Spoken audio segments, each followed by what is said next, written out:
Welcome to Jammin' with Jason Mefford, a show where we discuss topics relevant to chief audit executives and professionals in audit, risk, and compliance.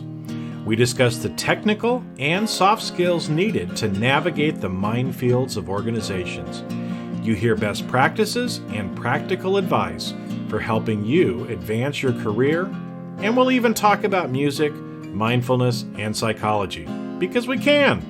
So sit back and relax while you listen to the #1 podcast in the world for internal auditors, unscripted and unedited. Welcome everybody to another episode of Jamming with Jason.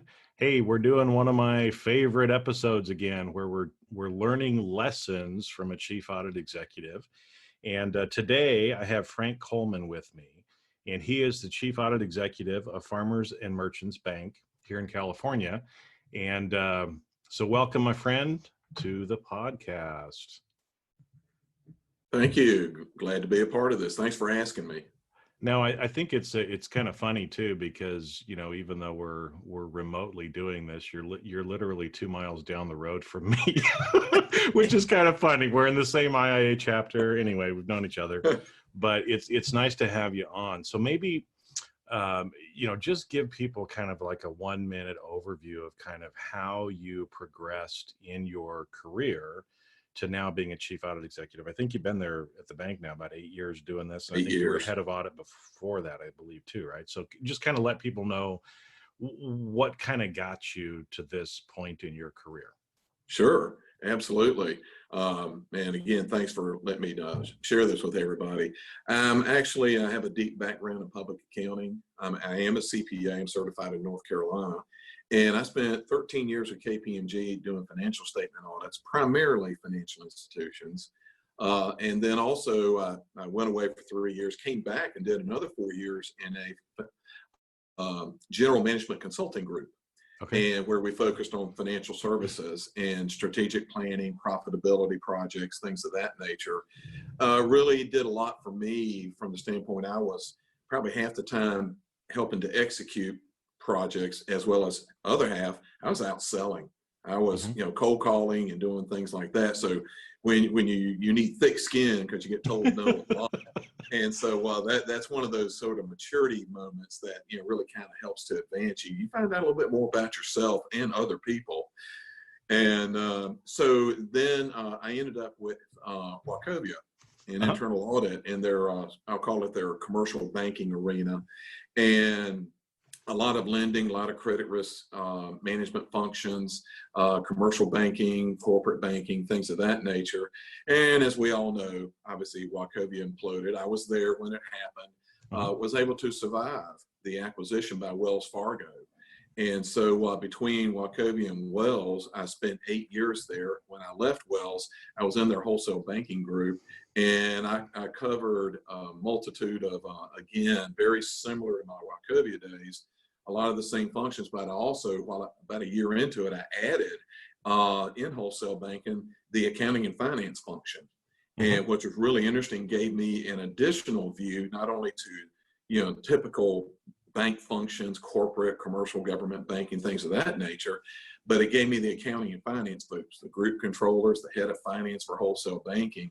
So what's been happening over time is a really nice horizontal spread of experience that played very well into the role I'm at today. Now, obviously I did, moving from Wells Fargo out here, 8 years ago, obviously I go from a mega bank to a bank that we're just under $8 billion in assets, and we're primarily in Orange County and LA County.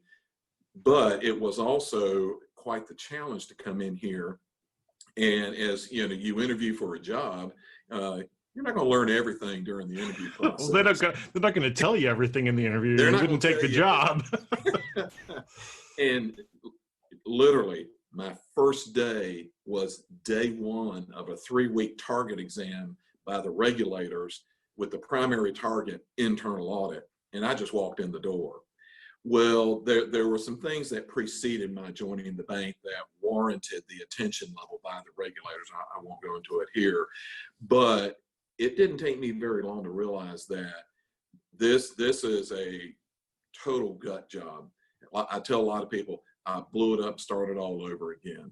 Mhm. There's no owner's manual, user's guide, or anything like that. This is all about using your experience, your trials and tribulations, as well as you're thrust into a lot of HR matters.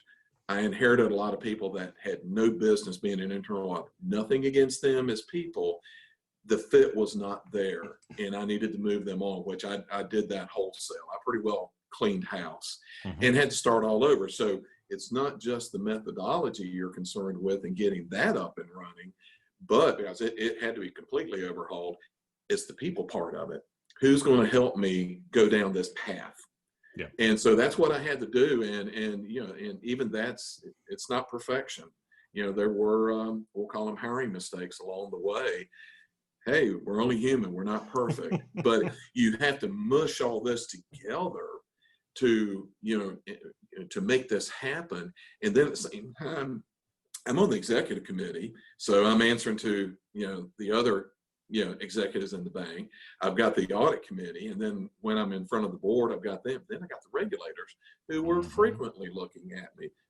Frank, how's progress going? How you doing here? I get an MRIA, I get an MRA, and like, guys, it takes time. This is not a snap your finger, boom, I'm done kind of thing. I would say at about the 3-year mark, I was really beginning to feel pretty comfortable with what we had going. And we had worked very hard at our stature. And, and I also realized that for this particular bank, there was a real education needed. It was just part of the culture that I walked into, the awareness and understanding and appreciation of risk and controls. It became very apparent early on. And like, okay, I've got almost like a third prong going here in education. And because I have to help people understand what it is we're doing in internal audit. But I think with my background and my experience, it allowed me to demonstrate fairly quickly that I know what I'm talking about. Mm-hmm. And so and to where we are today, we're in an excellent place in the bank today. Now I'm in here 8 years now, and so a lot has happened. But I remember stepping in the first day, and my predecessor had become the risk manager, and he wasn't very helpful. Just, hey, it is what it is. Mm-hmm. And so, I'm having to ask a ton of questions. And that's one of the things when you roll into something like this, you got to be willing to ask the questions and realize you don't have all the answers right off the bat. In fact, you're better off not trying to act like you're the know-it-all. And you need to learn, listen, absorb. Every organization has its own culture. Well, this one is, got its own culture.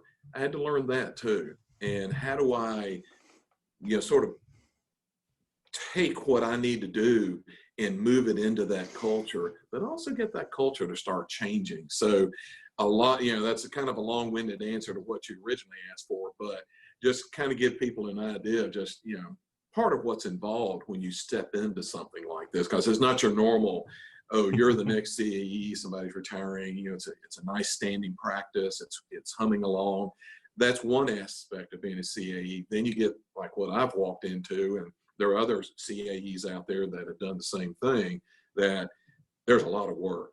And, there's a lot of sometimes taking heat and mm-hmm. people, pushing back.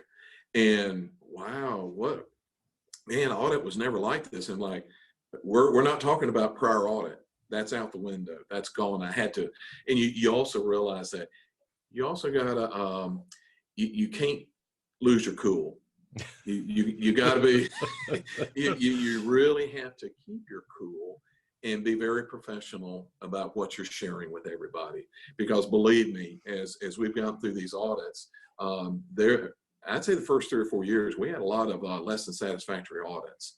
And you don't always make a lot of friends that way. So, but it was a really good education for everybody. But they also realized that, I'm pragmatic, I'm very reasonable about things, and I'm going to listen. And that was one of the big things I learned coming into this job. Not that I was not I've always been a good listener, but boy, I really had to do it here just to understand the other side of the story. There's always two sides to every story. Yeah, audit's got its story. The business partner has its story. And then I have to step back and put the two together and say, okay, here's where we are. Well, yeah, and I think it's always good because you just gave like a whole bunch of really good information for people. So sometimes I like to just kind of do a little timeout and summarize a few of the key points, and Sure. then I want to kind of take a couple of these things that you said and maybe go a little bit deeper on them. Yeah. Because I think, again, just your experience is similar to a lot of other chief audit executives, right? Mm-hmm. You may have public accounting experience. You had 2 stints of that, CPA, but you've done more than just audit. So this is another thing, because I think sometimes people worry that, if I come into audit late, or if I start audit and I go somewhere else, I'll never be able to come back. And so, again, people, that's off the table, right? In fact, Right. the best CAEs usually have, I love that term, a horizontal spread of experience.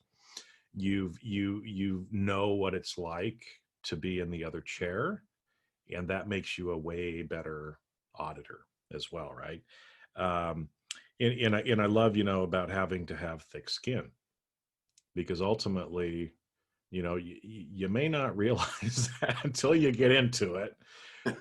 Yeah. But you got to have thick skin as an executive. And so if you're, easily charged, easily offended, those are probably some skills that you're going to need to work on before you get to that point. I would agree with that. And, and a little more about this bank, we're privately held, Mm-hmm. and we have 4th generation brothers running the bank. So it's a family bank, and that gets down that cultural path. And what I've learned with both the brothers, and they're 2 very different personalities, but what I've learned with them is, again, getting back to that comment I made about being, pragmatic, being reasonable, just being matter of fact with them. I'm not going to sit here and jump on the desk and pound my fists on the desk and say it's got to be this way. It's really more matter of fact, like, okay, here's really where we need to be at the end of the day. Now, but then I got to turn around and listen to them. They're going to come back at me. I'm totally cool with that. And now we've got some other executives, 2 in particular, that have come from outside the organization. They joined the bank after I joined. And then we have another executive who's been with the bank some 55 years. He's our CFO, highly respected. And so, I've got all that going on too. So you've got a mix of people who this is all they know. And we have a lot of very tenured people here. This is all they've ever known is this bank. And this is how we do banking. Mm-hmm. But then now we brought on a decent number of people, including myself, who have seen banking in other places, typically in many other places. Mm-hmm. I've happened to do it with, 2 mega banks, but also my audit days at KPMG. I did a ton of community banks and thrifts back when they were still around. Mm-hmm. So I've been able to take all of that, and to me, that just adds to that horizontal view I've been referring to, because that was a comment that the CEO made to me probably about a year and a half after I got here, and things were beginning to really kind of roll and take root. He made the comment, he and I were just talking, and he said, that's what we liked about your background. You had that landscape view, that horizontal view, instead of being siloed. And it's a knock, but then again, not a knock if you're in the big mega banks where now you can transfer within audit, but you're going to need to do that if you're aspiring to be a CAE. You're going to need to broaden your horizons. You're going to need to spread yourself. And if you stay locked in a silo, okay, realize what that's going to do to you. And in terms of your mobility, if you want to move into being a CAE, you got to realize that it's going to take more than just sticking in that silo. You are going to have to do some movement, either within that internal audit organization, or you may have to switch banks and go into another internal audit group. So that's been my experience. And for me, it's played out very well to have this really landscape view that I've enjoyed. Yeah. Well, and I like the imagery that you use too, the fact that there's really no owner's manual to this. Because I want to kind of talk about this, because I think sometimes people think there's one right way to do everything and you must do it this way. And I get so many people that are like, just tell me exactly what to do. And it's like, that's the wrong question, folks, right? You gotta answer a whole bunch of other questions. Cause again, like you said, you were with KPMG for quite a while. Saw lots of things there, went to Wachovia and Wells. Both of those places had different cultures. So you had to get used to the culture at both of those big mega banks. But then you get thrown into, a smaller community bank with a very steeped tradition. I mean, Farmers and Merchants is an icon here in the Orange County, LA area, if you're from this area. And, but because of that, like you said, you've got fourth generation, privately owned family business. And, working for a billionaire and a privately owned family business myself, that brings in, a whole bunch of dynamics, especially with the different generations. So, what are some things, and you've already almost kind of given the answer to some of this, but, when you walk in, because this is true if you're a chief audit executive or even, anybody else, when you walk into a new job, there's kind of some things that you need to do to figure out what really needs to be done without losing your cool, without making enemies of everybody to begin with. So what are some of the things? Because I've seen a lot of young executives kind of come in and think they know everything and start telling everybody what to do and think things are going to change like in 6 months. And inevitably they fail, right? They end up getting outsourced, or whatever the term happens to be in their company. So what are some things, again, as people are coming into this, and you really got kind of that baptism by fire, I think you used something about a buzzsaw coming at you, when you walked in there, because there were certain things that needed to change. How do you find that out? How do you kind of work on a plan and keep that longer term goal instead of doing silly things in the short term? Well, when I walked into this, and some of what I had to do for those people who maybe someday get thrown into a turnaround situation, which, if you get that opportunity, I mean, it can be very rewarding. But realize there's a heck of a lot of work that has to go into it, and a lot of stepping back and thinking about, okay, what needs to happen here? I got to leverage my public accounting days, my 8 years in megabank, internal audit. And like, okay, what needs to happen here? So, this sounds kind of simple, but like, for instance, I asked for the audit committee charter. Well, that's pretty standard. Mm-hmm. While I'm reading it, I'm like, okay, no, we got to start all over. I rewrote the audit committee charter, and then I hired somebody from KPMG out here. She's my senior manager, and initially coming in the door, she was literally my right-hand person, almost like a deputy of sorts. And so what she and I then had to do, we scrapped the audit standards that were here, if you want to call them audit standards. They really weren't. And we had to build our, what we now call our internal audit charter and standards. We built that from scratch. Mm-hmm. And you're going out to the internet, you're pulling down what you can. I did that for audit committee charter. And then the report format that we inherited was awful. I mean, it was just not meaningful at all.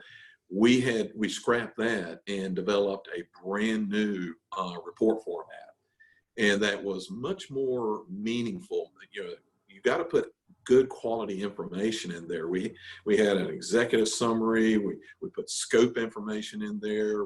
We call them reportable issues, key issues, and matters requiring attention. And then we originally called them observations. We call them process enhancements now. Those that don't, we just stick them in there. They don't affect the report rating. And like, okay, what is that meaningful information that our business partners need and want? But I also got to think about, okay, the audit committee. the regulators, KPMG, they're our outside auditors. Guess what they're asking for is audit reports, things of that nature. So you're doing that, but then also, as I had to let a lot of people go because they did not measure up. And I did that 3 weeks into the job. And in fact, that was an interesting thing I did there. Kind of surprised a lot of people what I did. I get here, and my second day, I had a team meeting. I introduced myself because the bank had not sent my resume out to my team. So, guys, here comes my resume. You need to know about me, your new boss. And so I wanted to come across as being open and things like that. And then right off the bat, I said, I want each of you to schedule, I think it was like an hour with me. I want to get to know you better, and I want you to get to know me better. And so everybody get on my calendar next 2 or 3 days. What I also did, I went to the director of HR and said, can you give me a summary of everybody on my team? I want to know who I'm inheriting. And well, let's just say there was some interesting information passed along to me. From HR, yeah. And this was an audit group, and we've all heard this, that you've got people who are literally almost both feet in the parking lot, meaning they're about ready to exit. You know what? Let's not do that. Let's just throw them in audit. And we've all experienced that, where you just fill audit up with kind of the leftovers, so to speak. People who aren't cutting it for whatever reason elsewhere in an organization. That's what I inherited here. Well, I changed all that, and I unloaded just about everybody I inherited. And so I gathered this information from the HR director. Here, they talked to me, I talked to them. And then 3 weeks in, and you can call it the St. Valentine's Day Massacre. I did it on Valentine's Day. Oh, no. What I did was I pulled everybody in. We had a team meeting, and I said, I've made my decisions about who I'm going to stick with for now, and then those that need to move on. And I explained how I went about it. And and as CAEs, we don't always realize the amount of let's just call it HR matters and activity you have to get involved in. It's not just doing the audit work. There's a lot of HR in this kind of scenario you have to deal with. But I also wanted to be sensitive. I didn't want to be like I'm taking everybody out back and shooting them or anything like that. But what I did was I said, okay, for you people that I've made the decision, you're not going to stay in audit. I think it was about a 2.5 month period of time. I said, here's what I'm going to let you do. During the next 2.5 months, and I gave them a drop dead date, I'm going to allow you the opportunity to look internally, look externally. I'll even make time available for you to go interview, whether it's internally or externally. And I'll even feel free to shoot me your resume, and I'll review it and sit down with you. I'll critique it for you. I've done a lot of that in my career. But there's one catch to all of this. If at any time during this 2.5 month window, I feel like you're not holding up your end of the bargain, I will fire you immediately. I made that very clear. You have to do that if you're going to do something like that. And so I did it in 2 phases. They were a year apart, and it actually worked really well. And in the meantime, then I'm starting to hire new people, people that are good, qualified people. And that took time. I mean, there's nothing perfect about the hiring process, but I was starting to grow and build all of this. So I've got this HR thing going on, but I need to build out a methodology and audit structure, and including reporting and then the audit committee reporting. I can still remember my first audit committee meeting, and I just did not look at what my predecessor did with the audit committee. It was awful. And then I went with, here's what I think initially I think is meaningful to the audit committee. I walked in, there are 3 people on the audit committee, and the looks on their faces as I'm sharing this information about audit and things, obviously they were not told before. It was just like this, their eyes got bigger, and they're like, oh boy, we've been missing some information in the past, Frank. Thank you so much. And so almost immediately I'm building trust with the audit committee. And then you got to do the same thing. I got here in January and May of 2012. the board approved the creation of the executive committee, and I got placed on the executive committee right off the bat. So Oh, then only I 5 months got into it. another That's pretty. group, and so I got another group. All right, here's what audit is all about. In fact, today I actually present. I make an audit presentation quarterly to the executive committee, and so but in between, there's obviously a lot of other stuff going on. I don't hesitate to push things to executive committee, board, whatever it takes. I'm pushing things out. So that's a lot of what was going on initially in this turnaround situation. And then on top of that, you got the regulators. And they've got their expectations and demands. And I'm getting the MRIAs, the MRAs, and things like that. But then slowly but surely began to see things improving, and they saw it too, and they were becoming more complimentary.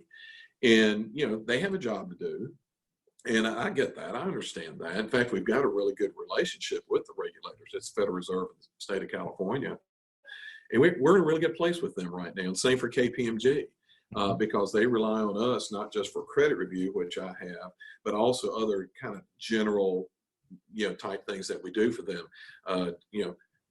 We're not SOX, so we do fiducia test work here. We do a ton of fiducia control test work for KPMG, among other things during the course of the audit. We do some COSO entity level control work and stuff like that. So, you really got to get to the basics and build that infrastructure, that structure from which to grow.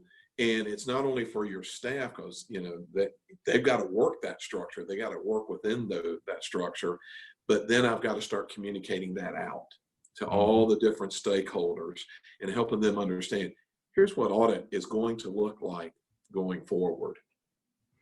Yeah, so really you had to go through that education program with all those different stakeholders.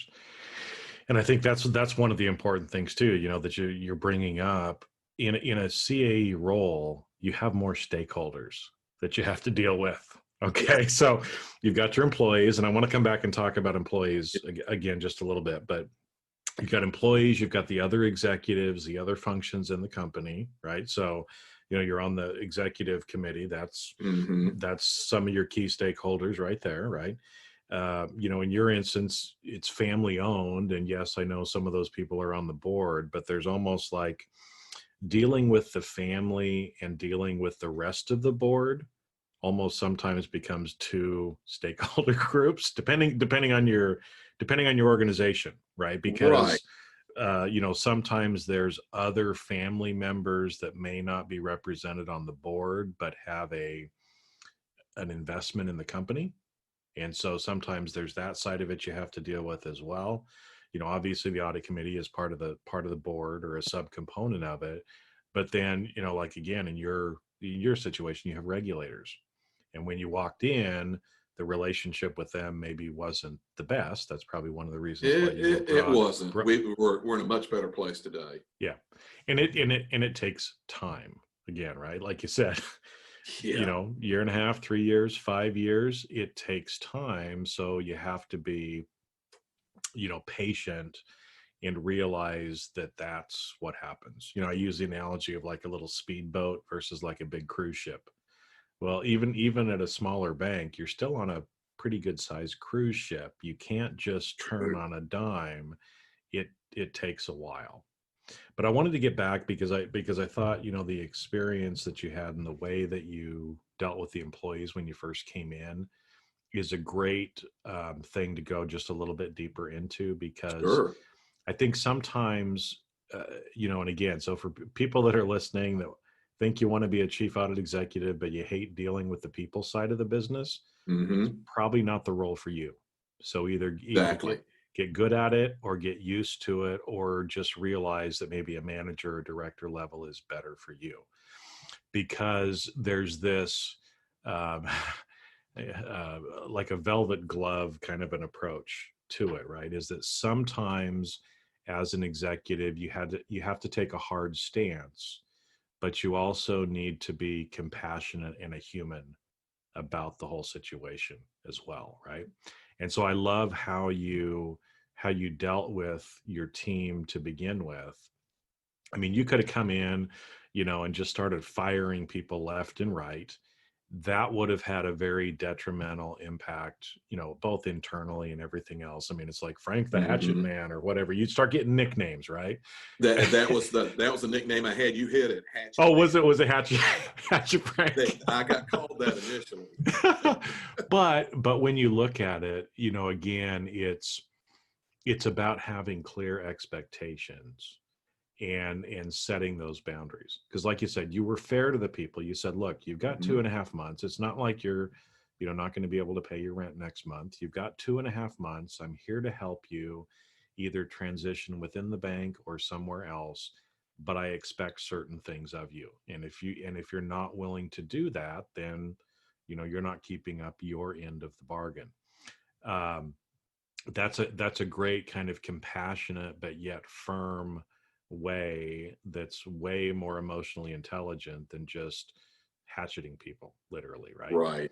Now, I'm guessing too, again, by doing that, people felt that it was fairer, if you will, right? I mean, the people that you went through, and I know this was my case, and a lot of times the people that I had to fire, let go, whatever you want to call it, help them transition, a lot of times they were grateful afterwards, even though it was hard going through it, right? True. And this is where I think, sometimes the people issues are some of the hardest things you have to deal with as an executive, but they're also the greatest things as well.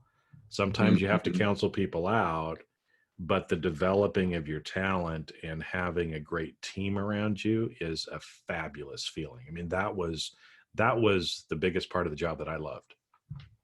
Oh, and I totally agree with that. And with where we are today, because I've got 4 audit teams.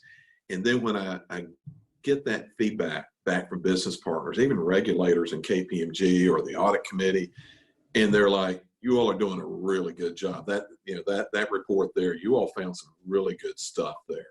And what I try and instill in people is, okay, believe me, there are auditors out there that have sort of that mentality, kind of that gotcha mentality. That doesn't serve a real useful purpose. And if you're aspiring to move up in an audit organization, the gotcha mentalities, that ain't going to work. Nope. What you got to do is you got to look at it from the standpoint of, we're helping people do their jobs better. And what does that translate into? If they're doing their jobs better, that's a win for everybody. Their business unit, it'll roll up. And then if you start getting that message out, it's filtering out throughout the organization, it kind of catches on. Mm-hmm. And people realize that, one, audit's not they're not the big bad wolf or anything like that. Believe me, even today, we're still putting out audit results that, not everybody likes, but we report what we find. We don't make this stuff up. Mm-hmm. We simply report what we find, and I truly view audit as a value add if done correctly, that we're just helping you to do your job better. If along the way, speaking of the people aspect of it, this has happened here, we work with people who it's obvious that role they're in, okay, that's not a good fit. They need to be off doing something else. Let's recognize that as a bank, and let's help them out. And even if that's to the point of, okay, maybe their future's not here with this bank, then maybe they just simply need to leave the organization and go off and find something that's more amenable to their interest level. And because I've always said, 2 things about a job: enjoy whatever it is you do, and make sure it's a good fit. And if you can't get to one or both of those, you truly do need to move on, because what will happen over time is that'll show up in your work effort. Yep. And you will, unfortunately, eventually pay a price for that. And you need to avoid that. Yeah, it shows up in your work effort, but it usually also shows up in your personal life. Mm-hmm. Because people start experiencing stress or health issues or other stuff if it's not a fit, and they know it and they're not doing anything about it as well. Right. So, because then the pressures of work start to happen more, and that it just carries over. And so you're right. If it's not a good fit and you're not enjoying it, time to move on. Right. There's lots of jobs that are out there. You just may not be in the right fit for you. It might be the right job, but maybe it's not the right manager that you're reporting to. Right. Right. Or it might not be the right culture of the company or something like that. Well, go and find what is going to be that good fit for you. But, especially too, because you were talking about kind of rebuilding your team, getting people in there that really could kind of do things and act the way that you needed them to. You have to get that team in place and, get the right people on the bus, get the right people in the right seats. And I'm trying to remember, I remember Jim Collins talked about that, but I can't remember who else did. I know I've heard that several times. And then you can start going, right? Because it's going to take you that 3 to 5 years. I mean, that's normal. It was the same way for me. But surrounding yourself with good people, and I think this is one of the things, to give you kudos on, that seems like, I know people on your team, they're happy, and it's the idea of kind of like Sir Richard Branson says, take care of your employees will take care of your customers. If your customers are taken care of, revenues and everything is going to be taken care of. So we can even think the same way here. If we take care of our audit team and we build a good culture and we have that, the right things going on within our team, then our team is going to take care of our customers. Okay. They just happen to be internal to the company, but they're these different stakeholders. And if they're taken care of right, then everybody's feeling good. Right. So yeah, good on you for that. Well, appreciate that. And even when you hire good people, surround yourself in that way, there's still going to be moments, and they definitely happen even with some of the folks I've still got today, that okay, I get that phone call, or I'm in a meeting and somebody says, "Hey, Frank, you got a minute?" And you're like, "Okay, all right." And it becomes a conversation around maybe something just kind of rubbed them the wrong way for whatever reason during the course of the audit or a conversation or something like that. And I'm like, okay, I'm not going to push back on them. I'm listening. I'm gathering information. And then I said, okay, thank you for this. I'm going to go talk to, whoever, about this. And if I've even had situations where, it's been one of my managers, and of course I go directly to them, but also, I bring the manager in if it's one of my staff, and I'll go to the manager first and say, okay, had this conversation with such and so. All right, I've got their side of the story. Now, what's our side of the story? Because as we all know, there's two sides to every story. Yeah, I was going to actually bring that up, but you did a good callback on that, right? Because there is always two sides to the story. And so if you make a snap decision, if you tell that executive, oh, I'll take care of it, kind of thing, without getting your side of it, it's like they may be totally wrong, or both of us may be totally wrong, and something in the middle is the right fit, but you don't know until you've investigated. Right. And, if there is something there, okay, acknowledge it.